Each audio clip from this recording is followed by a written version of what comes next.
भगत पीपा राजा की कथा आपको सुना रहा हूँ जी। ध्यान से सुनो जी। राजस्थान में गिंगनौर नामक शहर में राजपूत राजा पीपा ठाकुर राज्य करता था। गिंगनौर का वर्तमान नाम गनौर है। उसकी 3 रानियां थी। पटरानी का नाम सीता था। काशी नगर उत्तर प्रदेश में आचार्य रामानंद जी रहते थे। वे कबीर परमेश्वर जी की लीला तथा यथार्थ ज्ञान जानकर उससे प्राप्त ज्ञान का प्रचार किया करते थे। मंडली बनाकर चलते थे। एक बार स्वामी रामानंद जी गिंगनौर शहर में चले गए। राजा को पता चला कि स्वामी रामानंद जी आचार्य जी आए हैं। उनका नाम बहुत प्रसिद्ध था। राजा पीपा जी देवी दुर्गा के परम भक्त थे। माता को ही सर्वोच्च शक्ति मानते थे। राज्य में सुख माता जी के आशीर्वाद से ही मानते थे।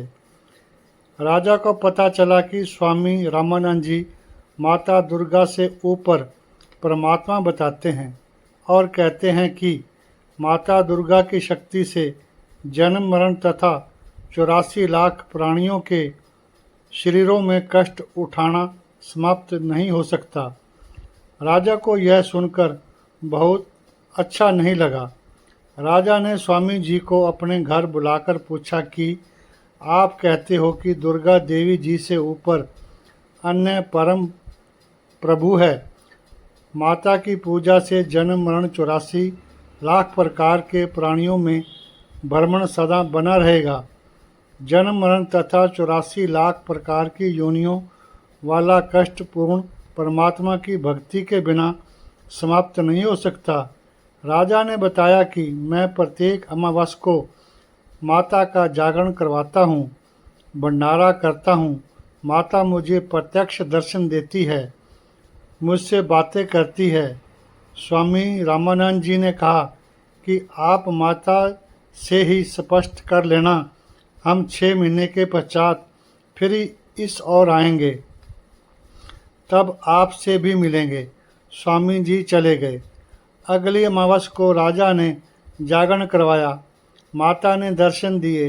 राजा ने प्रश्न किया कि हे माता, आप मेरी जन्म मरण तथा 84 लाख प्राणियों के शरीरों में कष्ट उठाना समाप्त कर दें।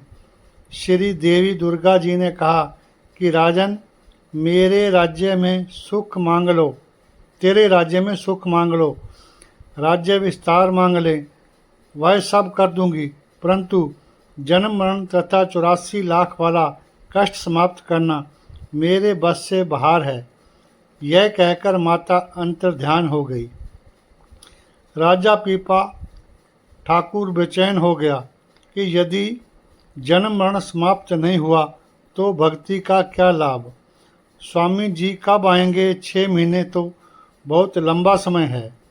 पीपा हाथी पर सवार होकर स्वामी रामानंद से मिलने के लिए काशी उनके आश्रम में गया था। द्वारपाल से कहा कि स्वामी जी से कहो पीपा राजा मिलने आया है। स्वामी जी ने कहा कि मैं राजाओं से नहीं मिलता, भक्त दासों से मिलता हूँ। राजा को जवाब मिला तो उसी समय हाथी, सोने का मुकुट आदि बेचकर आश्रम आया और कहा कि एक पापी दास गिंगनौर से स्वामी जी से मिलने आया है। स्वामी जी बड़े प्रसन्न हुए। पीपा ने कहा कि मैं अब आपके पास ही जीवन बिताऊंगा। स्वामी जी ने कहा कि आप अपने घर जाओ, मैं शीघ्र आऊँगा। घर से आपको ठीक से वैराग्य बनाकर लाऊंगा। स्वामी जी को पता था कि कुछ दिन बाद रानी आएगी, यहाँ पर हाहाकार मचाएगी, इसलिए उनके सामने ही संन्यास देना उचित समझा था। स्वामी रामानंद जी 1 महीने के पश्चात ही आ गए। राजा पीपा ने स्वामी जी को गुरु धारण किया। राज्य त्याग कर उसके साथ काशी चलने का आग्रह किया। राजा के साथ तीनों रानियों ने भी घर त्याग कर संन्यास लेने को कहा। राजा को चिंता हुई। गुरु जी को बताया कि ये अब तो उमंग में भरी हैं, परंतु रूखा सूखा खाना, धरती पर सोना, अन्य समस्याओं को झेल नहीं सकेंगी। मेरी भक्ति में भी बाधा करेंगी। स्वामी रामानंद जी ने कहा कि मैं इस समस्या का समाधान करता हूँ। उनसे कहो कि तीनों रानियाँ अपने अपने गहने घर पर छोड़कर हमारे साथ चलें। सीता ने तो अपने आभूषण त्याग दिए। दो ने कहा कि हम आभूषण नहीं त्याग सकती। राजा ने कहा कि सीता भी तो बाधा बनेगी। स्वामी जी ने कहा कि सीता आपको निवस्था होकर हमारे साथ रहना होगा। सीता ने कहा, स्वामी जी अभी वस्त्र उतार देती हूँ। यह कहकर कपड़ों के बटन खोलने लगी। स्वामी रामानंद जी ने कहा कि बेटी बस कर, ये तेरी परीक्षा थी, तू सफल हुई। स्वामी जी ने कहा कि पीपा जी आप सीता को साथ ले लो, यह आपकी साधना में कोई बाधा नहीं करेगी। उपरोक्त विधि से पीपा जी तथा सीता जी को साथ लाए थे। दोनों ने काशी में रहकर भक्ति की। जैसे मिला खाया वैसे जैसे वस्त्र मिला पहना और श्रद्धा से भक्ति करने लगे।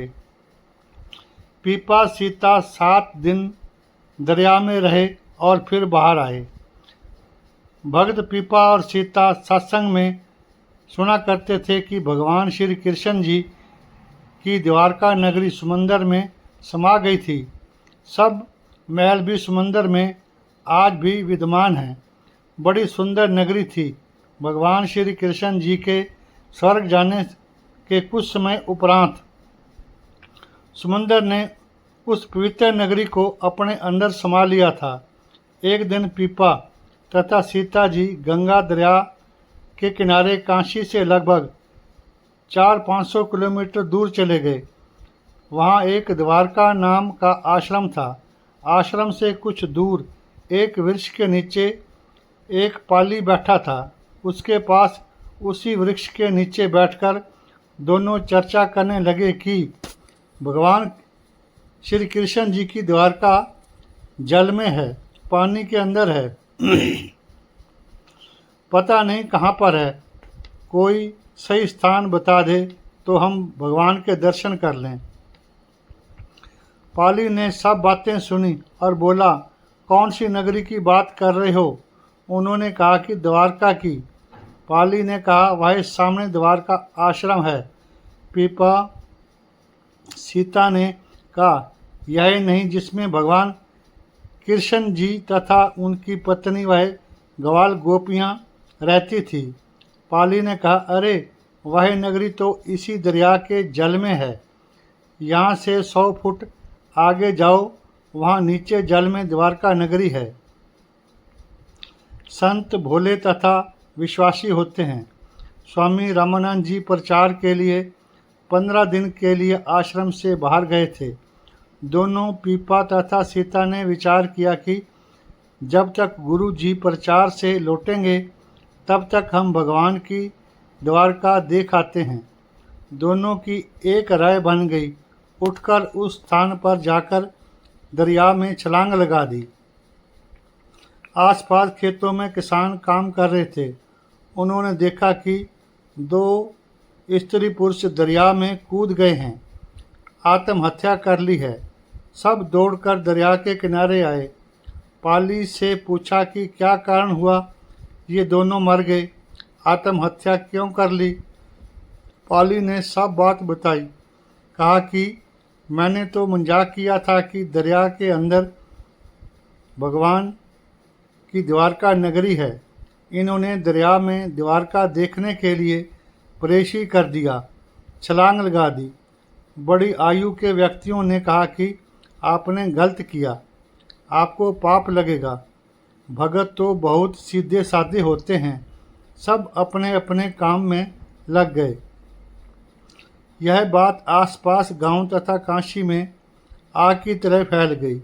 काशी के व्यक्ति जानते थे कि वे राजा रानी थे, मर गए। परमात्मा ने भक्तों का शुद्ध हृदय देखकर उस दरिया में द्वारका की रचना कर दी। श्री कृष्ण तथा रुक्मिणी आदि आदि सब रानियां, ग्वाल बाल गोपियां सब उपस्थित थे। भगवान श्री कृष्ण रूप में विद्यमान थे। 7 दिन तक दोनों द्वारका में रहे।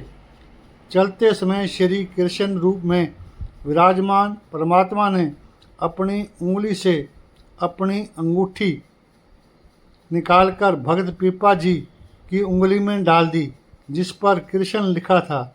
7वें दिन उसी समय दिन के लगभग 11 बजे दरिया से उसी स्थान से निकले।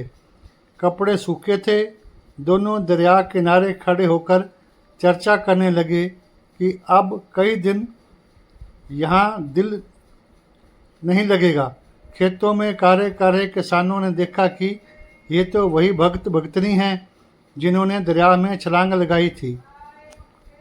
आसपास के वे ही किसान फिर से उनके पास दौड़े दौड़े आए और कहने लगे कि आप तो दरिया में डूब गए थे, जिंदा कैसे बचे हो? 7वें दिन बाहर आए हो, कैसे जीवित रहे? दोनों ने बताया कि हम भगवान श्री कृष्ण के पास द्वारका में रहे थे, उनके साथ खाना खाया। रुक्मिणी जी ने अपने हाथ से खाना बनाकर खिलाया। वे बहुत अच्छी हैं। भगवान श्री कृष्ण भी बहुत अच्छे हैं। देखो, भगवान ने छाप दी है, इस पर उनका नाम लिखा है। यह सब बातें सुनकर सब आश्चर्य कर रहे थे। यह बात भी आसपास के क्षेत्र तथा काशी में फैल गई। सब उनको देखने तथा भगवान द्वारा दी गई छाप को देखने, उसको मस्तिष्क से लगाने आने लगे। स्वामी रामानंद जी के आश्रम में मेला सा लग गया। स्वामी जी भी उसी दिन प्रचार से लौटे थे। उन्होंने यह समाचार सुना तो हैरान थे। छाप देखकर तो सब कोई विश्वास करता था। वैसी छाप पृथ्वी पर नहीं थी। उस अंगूठी को एक पुराने श्री विष्णु जी के मंदिर में रखा गया। कुछ साधु कहते हैं कि वह अंगूठी वर्तमान में भी उस मंदिर में रखी है। वाणी नंबर 109 का यही सरलार्थ है कि पीपा जी को परिचय अर्थात चमत्कार हुआ। भगवान तथा भगत मिले, आपस में चर्चा हुई। सीता शुद्धि साबुत रहे। द्वारामती द्वारका नगरी विधान यानी वास्तव में अर्थात यह बात सत्य है। विशेष यही कहा जाता है कि भगत पीपा सीता दोनों स्वामी जी से आज्ञा लेकर वर्तमान द्वारका नगरी में गए थे। यह घटना वहाँ पर समंदर में घटी थी। जो भी है, हमने भगत की आस्था व विश्वास देखना है, उसी तरह अनुसरण करना है, तब ही परमात्मा मिलेगा। सभी मिलकर बोलो, भगत पीपा व सीता जी की जय हो। भगत पीपा व सीता जी की जय हो। जय श्री श्याम। राधे राधे। जय श्री श्याम। यदि आपको यह कथा अच्छी लगी हो, कृपया लाइक करें और मेरे चैनल को सब्सक्राइब करें। धन्यवाद।